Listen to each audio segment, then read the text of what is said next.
Well, you know, when we first started in this direct marketing business, we were selling Neutralite. The market to us at that time was very unfriendly. The market said, nobody needs this stuff. Doctors said, nobody needs this stuff. And those are objections we had to overcome, was to create the need for the product. When we started Amway, we tried to get products where we didn't have to explain the need. We just said, here's a product that'll keep the dust off the floor. Here's a product that'll wash your clothes better. We didn't have to tell them why they had to wash their clothes and that was a good idea or any of that stuff.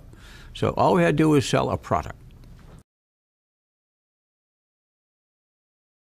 Our only problem in our business today is getting people to present the product.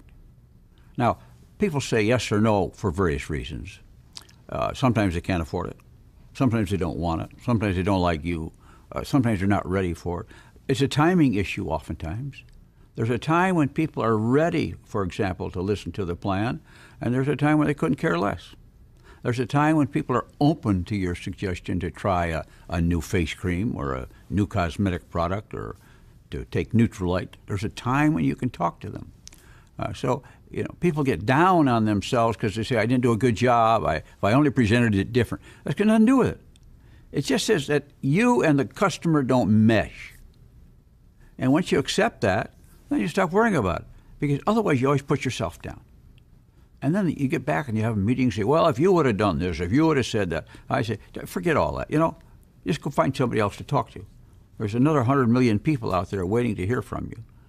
So you got to focus on just finding the people who are in tune with what you're doing at the right time. You got to learn that everybody's not going to choose you or your product.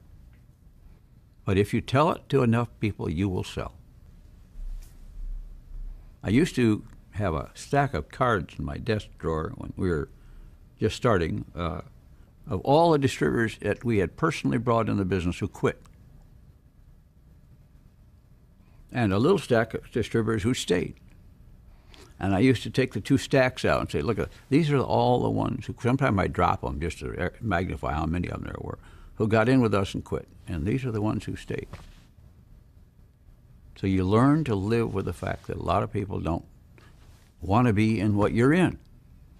That doesn't mean your deal is bad or that you're bad. It just means that it's not their deal.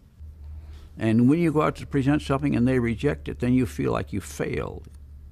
And you get a failure attitude that this business isn't any good, the products aren't any good, nobody wants them. Everybody says I can't sell, but every time you go out socially, you're making conversation, you're talking, you're selling each other ideas. You know, anybody can sell because you're doing it all the time. You're trying to sell your kids on getting home on time, or you're trying to tell your kids to study harder. You know, you're selling every day, everywhere. The only difference is now you're going to get paid for it.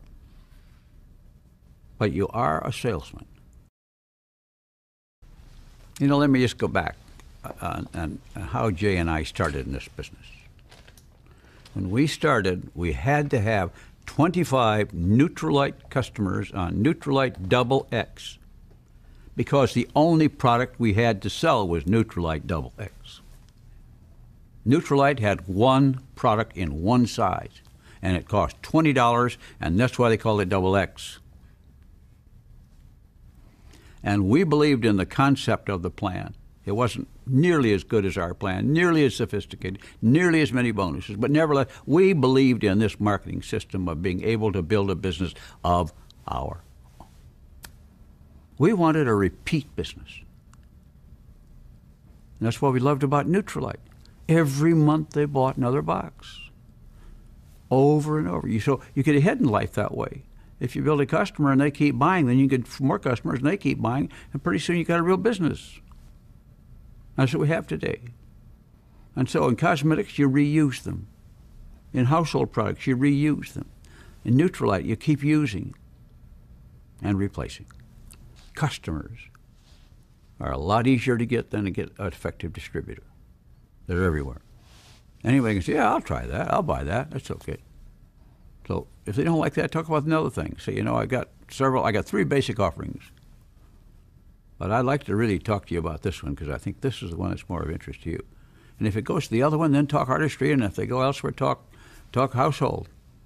But the distributor, the person who's selling, only has to know a little bit about each one of these products. And the other stuff, well, they'll see it when they flip through your catalog.